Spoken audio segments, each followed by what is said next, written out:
Hi, welcome to Telugu journalist channel. ఈ వీడియోని మొట్టమొదటిసారిగా చూసిన వాళ్ళు ఎవరైనా సరే మన ఛానల్ని దయచేసి సబ్స్క్రైబ్ చేసుకోండి. ఇలాంటి మంచి మంచి వీడియోలు నేను ఇవ్వడానికి అవకాశం ఉంటుంది. అలాగే ఈ వీడియో నచ్చితే మాత్రం కంపల్సరీగా లైక్ చేసి మీ కామెంట్లు అనేది తెలియజేయండి. మంగ్లీ మీద ఈ మధ్య కాంట్రవర్సీ అయింది. నిన్న మొన్న మీకు తెలుసు, పార్టీలో బర్త్డే పార్టీకి సంబంధించి ఒక చిన్న కాంట్రవర్సీ అయింది. దాని గురించి చెప్తాను. అలాగే మంగ్లీ అసలు ఎందుకు మంగ్లీ మీద ఎందుకు ఇంత కోపం ఉంటుంది, సోషల్ మీడియాలో కాంట్రవర్సీ కామెంట్స్ ఎందుకు వస్తున్నాయి, పొలిటికల్గా కానీ అటు జనంలో కానీ ఎందుకు మంగ్లీ మీద ఇంత ఇదనేది కాంట్రవర్సీ అనేది ఎందుకు వచ్చింది అనేది ఈ వీడియోలో చెప్తాను. మంగ్లీ ఎక్కడో ఒక మారుమూల పల్లెల్లో పుట్టి జానపదం మీద అవగాహన పెంచుకొని సంగీతం కూడా నేర్చుకుందంటారు. V6లో కొలువు తర్వాత సినిమా గాయనిగా ఎదిగింది. ఇప్పుడు మంచి ఒక పొజిషన్లో అయితే ఉంది. తెలంగాణ సంస్కృతిని ఓన్ చేసుకుంది. అలాగే ప్రతి బోనాల పండగకు కూడా ఒక పాట రిలీజ్ చేయటము, శివరాత్రి నాడు ఆదియోగి దగ్గర ఒక పాట పాడటం, ఇలాంటివన్నీ కూడా చేస్తుంది. ఒక రకంగా చెప్పాలంటే డౌన్ టు ఎర్త్ ఎదిగింది మంగ్లీ, వచ్చినటువంటి అమ్మాయి కూడా. ఈ మధ్యకాలంలో మంగ్లీ అంటే చాలామందికి కోపం పెరిగింది. ఎందుకు అంటే నిజానికి మొన్న బర్త్డే పార్టీలో కూడా అక్కడ డ్రగ్స్ దొరికినాయని, విదేశీ మద్యం దొరికిందని, అదని ఇదని ఇవేశారు, బ్రేకింగ్స్ వేశారు, అన్నీ వేశారు. అయితే ఒక వ్యక్తి ఎప్పుడో గంజాయి తీసుకున్నాడు, అది ఇవాళ తీసుకున్నాడో రేపు మొన్న వారం రోజుల క్రితం తీసుకున్నాడో తెలియదు, కానీ ఆ వ్యక్తి గంజాయి తీసుకున్నట్టుగా ఒక్కడు మాత్రం పట్టుబడ్డాడు. అక్కడ ఉన్నటువంటి 50 మందిలో ఒక్కడే పట్టుబడ్డాడు. అది పోలీసులకు మాత్రం అక్కడ ఎలాంటి గంజాయి దొరకలేదు, విదేశీ మద్యం కూడా దొరకలేదు. అయితే మెయిన్ మీడియాతో పాటు సోషల్ మీడియాలో కూడా మొత్తం అన్నిట్లో కూడా చాలా పెద్ద పెద్ద బ్రేకింగ్ న్యూస్లు అనేవి వచ్చినాయి. గంజాయి మాత్రమే కాదు, డ్రగ్స్ కూడా దొరికినాయి అని చెప్పేసి వచ్చినాయి. డ్రగ్స్ మీద పోలీసులు ఉక్కుపాదం మోపుతుంటే మంగ్లీ ఇలా చేస్తుందని చెప్పేసి బ్రేకింగ్స్ వేశారు. దాని మీద లైవ్లు ఇచ్చుకున్నారు, అందరూ అదే చేశారు. సరే, ఇదంతా ట్రాష్ అని చెప్పేసి పోలీసుల ప్రకటన ద్వారా మనకి పోలీసులు వివరమైన ప్రకటన చేశారు, ప్రెస్ మీట్ పెట్టారు కూడా. దాన్ని బట్టి తెలిసిపోయింది మనకి ఈ మంగ్లీ మీద ఎందుకు ఇంత మీడియాలో కానీ బయట కానీ ఎందుకు ఇంత కోపం ఉంటుంది, ఆమె ఎదిగే క్రమంలో, గాయనిగా ఎదిగే క్రమంలో ఆమె చేస్తున్నటువంటి తప్పులేంటి అన్నది మనము ఈ తెలుగు జర్నలిస్ట్ డిజిటల్ ఛానల్లో చూద్దాం. ఈ ఛానల్ మళ్ళీ ఒకసారి గుర్తు చేసిన సబ్స్క్రైబ్ చేసుకోండి. మంగ్లీ ఎవరి పలుకుబడి లేకుండా స్వయంగా ఎదిగింది. నిజంగా ఒక మాట చెప్పాలంటే V6లో పాట పాడటానికి వచ్చి తర్వాత ఒక పాటకు ఆమె ప్రొడ్యూసర్గా కూడా మారిపోయిందనమాట. అలా కొంచెం తర్వాత మళ్ళీ తీన్మార్ వార్తల్లో ఎదగడం కానీ ఇదంతా మొత్తం చేసింది. కానీ ఇప్పుడున్న పరిస్థితికి మాత్రం ఆమె చేసుకున్నటువంటి కర్మే అని ఆమెని వెంటాడుతుందని అంటారు. అందరి అభిమానం కూడుకున్నటువంటి మంగ్లీ ఉన్నట్టుండి అటు ఆంధ్రప్రదేశ్లో కానీ ఇటు తెలంగాణలో కానీ అధికార పార్టీకి కొమ్ము గాయడం అనేది ఆమె చేసినటువంటి పెద్ద పొరపాటు. తెలంగాణలో బీఆర్ఎస్కి చేసింది, ఆంధ్రప్రదేశ్కి వచ్చేసరికి వైసీపీకి వకల్తా పుచ్చుకుంది. తాను చాలా ఇంటెలిజెంట్గా వ్యవహరిస్తున్నానని చెప్పేసి అనుకుంది, కానీ అదే టైంలో ఏం చేసిందంటే 4 కాదు కానీ 40 రాళ్ళు మాత్రం వెనకేసుకుందని అంటారు. అదే ఆమెని జనానికి దూరం చేసింది. అంటే ఒక పార్టీకి పరిమితం అవడం వల్ల మిగతా వాళ్ళందరూ కూడా ఆమెకు దూరం అయిపోయారు. మంగ్లీని అభిమానించే వాళ్ళకంటే ద్వేషించే వాళ్ళే ఎక్కువగా మారిపోయారు.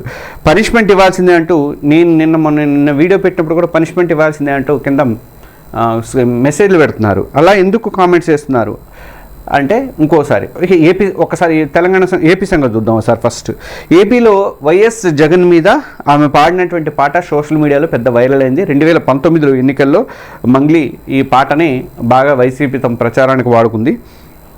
తర్వాత జగన్తో మంగ్లీకి పరిచయాలు కూడా బాగానే ఉన్నాయి.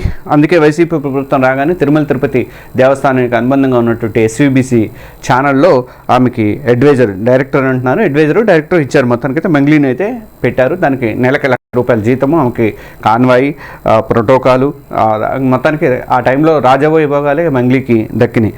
ఈ పోస్ట్ ఇచ్చిన సంగతి చానాళ్ళ వరకు కూడా తెలియదు, ఎప్పుడో బయటపడింది, అది అనుకోకుండా బయటపడింది. అయితే వాళ్ళు అందరూ కూడా మొత్తం ప్రభుత్వం కానీ SVBC నుంచి కానీ సీక్రెట్గానే మెయింటైన్ చేసింది. మంగ్లీ కూడా సీక్రెట్గా మెయింటైన్ చేసింది. అయితే ఎలా ఇచ్చారు నీకు ఆ పోస్టు అని చెప్పేసి అన్నందుకు, ఆ పాడబడినందుకు ఇచ్చారా అని చెప్పేసి విమర్శలు వస్తాయని చెప్పేసి, లేదు నేను SV కాలేజీలో సంగీతం నేర్చుకున్నా కాబట్టి అందుకనే ఆమెను పిలిచి నాకు పోస్ట్ ఇచ్చారని చెప్పేసి తర్వాత అది కరెక్ట్గా సూట్ ఏం కాలేదు. సమర్థించుకోవడానికి ప్రయత్నం చేసింది కానీ సూట్ ఏం కాలేదు అది. ఇక ఇదే SVBC అడ్వైజర్ హోదాలో ఇంకొక తప్పు చేసింది. ప్రోటోకాల్ని అడ్డం పెట్టుకుని ఆమె కాళేశ్వరంలో ఒక ప్రైవేట్ సాంగ్ని షూట్ చేసింది. అది చాలా దారుణమైన విషయం. ఒక దేవాలయంలో ఒక ప్రైవేట్ సాంగ్ షూట్ చేయడం అనేది చాలా దారుణమైన విషయం. కానీ అప్పట్లో జగన్ సర్కార్కు ఫుల్ సపోర్ట్ ఉండటం వల్ల ఆమె మీద కేసు ఏం కాలేదు, అలా నడిచిపోయింది. ఆమెకి అసలు కాళేశ్వరం గుడిలో షూటింగ్ ఇవ్వడానికి ఎవరు కోఆపరేట్ చేశారు ఏంటి అనేది కూడా అందరికీ తెలిసిన విషయమే. అయితే ఈ వివాదాలు మాత్రం ఈవోకి, కాళేశ్వరం ఈవోకి ట్రాన్స్ఫర్ అయితే అయింది. ఇక 2024 ఎన్నికలప్పుడు సీన్ అర్థమైంది, జనం నాడి కనిపెట్టింది. పవన్ కళ్యాణ్కి అక్కడ ప్లస్ తెలుగుదేశం పార్టీకి, జనసేన ఇది మాత్రమే గెలిచే అవకాశాలు ఉందని చెప్పేసి అప్పుడు వైసీపీకి కొంచెం దూరంగా ఉండిపోయింది మంగ్లీ. అయితే చంద్రబాబు కోసం పాడబడాలని చెప్పి ఆ టైంలో రిక్వెస్ట్ వచ్చిందట, అయినా సరే మంగ్లీ ఒప్పుకోలేదంటారు. వైసీపీకి చేసిందట, బీఆర్ఎస్కి చేసింది, తర్వాత బీజేపీకి కూడా కొంతమంది లీడర్లకు పాటలు పాడింది, కానీ మంగ్లీ ఎప్పుడు కూడా టీడీపీకి పాడలేదు. అది కొంచెం కోపం అయితే ఉంది. కానీ ఆ తర్వాత ఏమైంది, అరసవెల్లిలో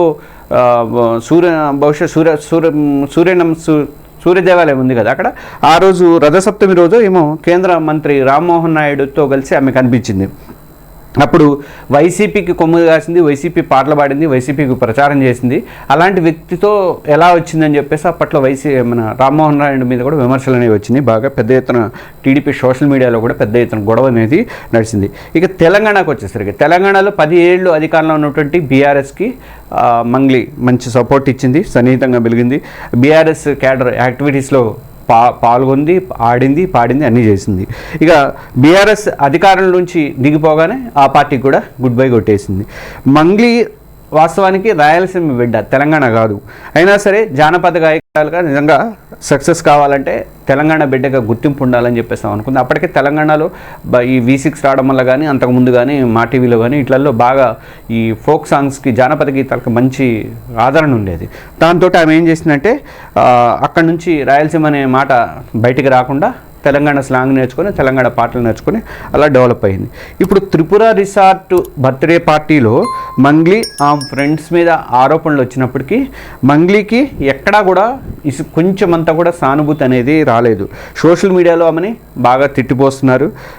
తర్వాత చాలామంది నెటిజన్సే కాదు, రాజకీయ నాయకులు కానీ, పొలిటికల్ కార్యకర్తలు కానీ వాళ్ళ నుంచి కూడా నెగిటివ్ కామెంట్స్ అనేవి వచ్చినాయి. అందుకే ఎవరైనా గుర్తుపెట్టుకోండి, తాము ఎదిగి వచ్చినటువంటి రూట్ని మాత్రం ఎప్పుడు మర్చిపోకూడదు. అలా ఎదిగే కొద్దీ ఒదిగి ఉండాలని చెప్పేసి అని అంటుంటారు కదా పెద్దలు, అలా కాకుండా ఉంటే మాత్రం పరిస్థితి ఇట్లనే ఉంటుందా అని అయితే అనిపిస్తుంది. భవిష్యత్తులో ఏ పొలిటికల్ పార్టీ జోలికి వెళ్లకుండా మంగ్లీ తన కెరీర్ని డెవలప్ చేసుకుంటుందని చెప్పేసి మనం ఆశిస్తున్నాను. నేనైతే ఆశిస్తున్నా. మంగ్లీ మీద వస్తున్న విమర్శల విషయంలో మీ కామెంట్స్ తెలియజేయండి. పార్టీలకు ఆమె కొమ్ముగాయడాన్ని మీరు సమర్థిస్తారా? అట్లనే బర్త్డే పార్టీలో ఆమె తప్పు లేదని నాకైతే అనిపిస్తుంది. ఇప్పటివరకు ఏం దొరకలేదేమో. మరి మీరేమంటారు? మీ ఒపీనియన్ని కామెంట్స్ రూపంలో తెలియజేయండి. మన తెలుగు జర్నలిస్ట్ డిజిటల్ ఛానల్ని సబ్స్క్రైబ్ చేసుకోండి. ఈ వీడియో నచ్చితే మీ ఫ్రెండ్స్కి, మిగతా సోషల్ మీడియా గ్రూపులలో ఫార్వర్డ్ చేయండి. Thank you.